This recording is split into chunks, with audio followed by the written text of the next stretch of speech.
I dag skal vi tale om et af de tungeste og mest komplekse emner, vi mennesker bærer rundt på, tilgivelse. Det er et ord, vi hører igen og igen. Et ideal, vi stræber efter. I samtaler med venner, i terapilokaler, ja, selv i vores stille stunder, dukker spørgsmålene op: kan jeg hele, hvis jeg ikke tilgiver? Vil tilgivelse endelig sætte mig fri? Hvordan kommer jeg nogensinde videre, hvis jeg ikke kan give slip på vreden? Mange af os har fået at vide, at vi er dårlige mennesker, hvis vi ikke tilgiver. Vi føler et enormt pres, udefra og indefra, for at nå til det punkt, hvor vi kan sige, jeg tilgiver dig. Men hvad nu hvis den person, du kæmper for at tilgive, er en, der har såret dig dybt og systematisk? Hvad nu hvis det er en narcissistisk person? Når du stiller disse spørgsmål, er mit svar ofte det samme: ja, du kan absolut hele uden at tilgive. For tilgivelse i en relation med en narcissist er ikke, som det er i sunde relationer.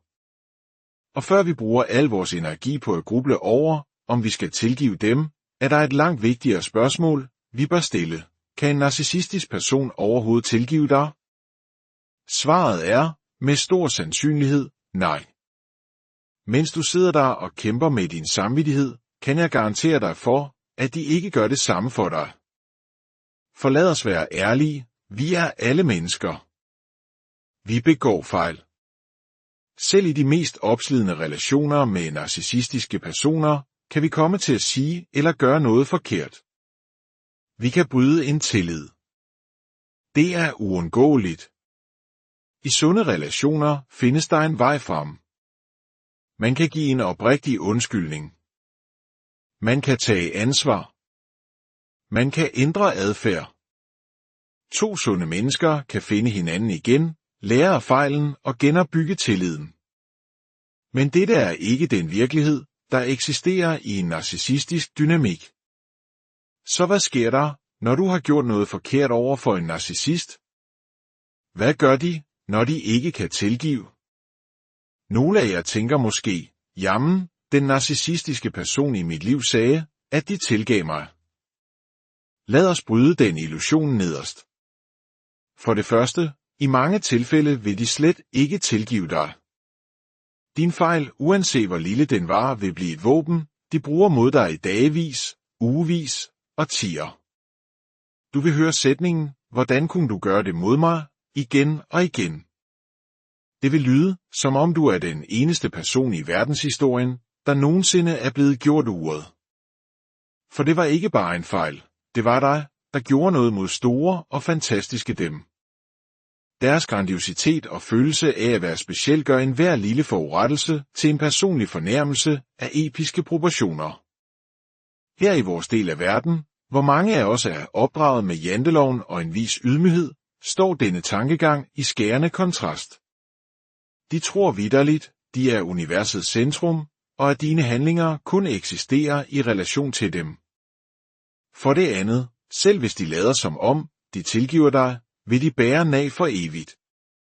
Du tror måske, alt er godt, men så, 5 år senere, 20 år senere og ja, selv 50 år senere, kan de hive den gamle episode frem fra gemmerne.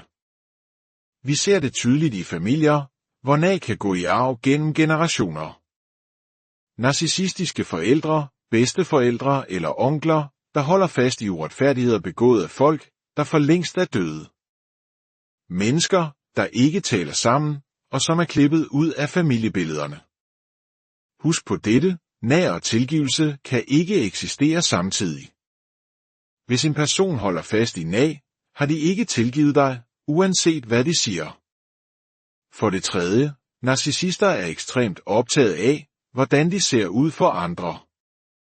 Derfor vil de ofte signalere dyd og lade som om, de har tilgivet dig. De vil fortælle hele verden, hvor vidunderlige overbærende de er. Se, hvor god jeg er, jeg tilgav dem.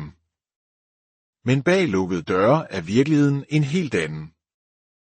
Mens de på sociale medier deler vage citater om tilgivelsens kraft, vil de fortsat straffe dig privat.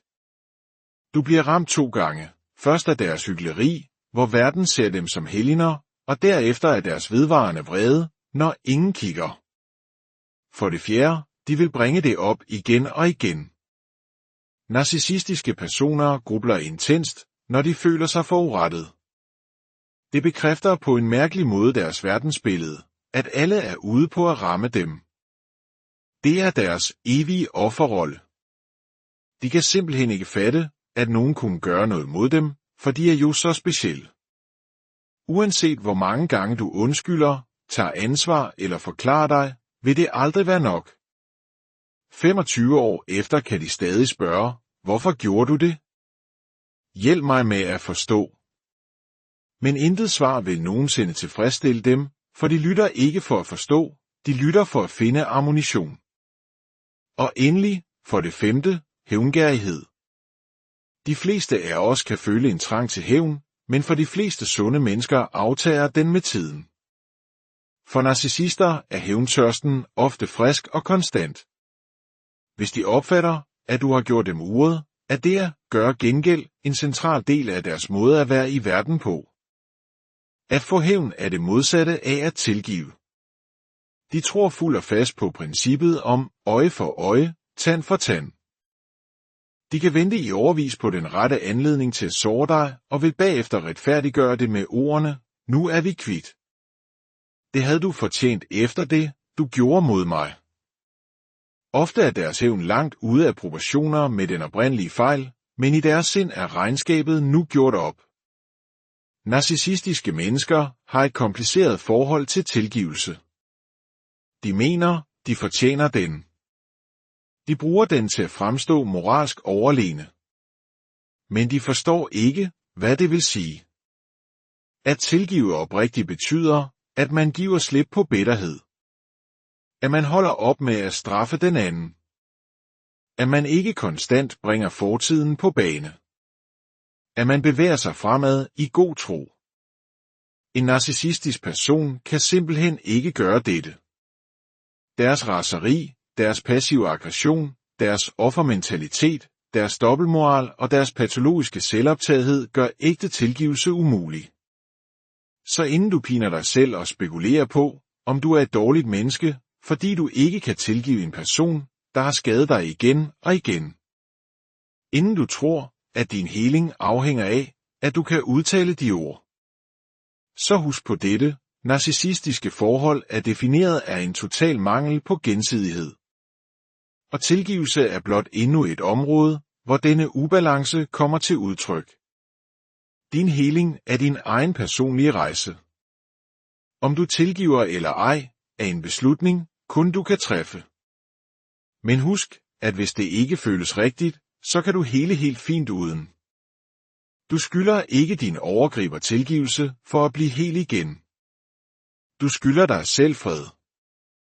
Hvis denne indsigt har givet dig klarhed, så overvej at dele den. Du ved aldrig, hvem der sidder derude og har brug for at høre, at de ikke er alene, og at deres følelser er gyldige. Et lille klik fra dig kan gøre en stor forskel for et andet menneske. Tak fordi du lyttede.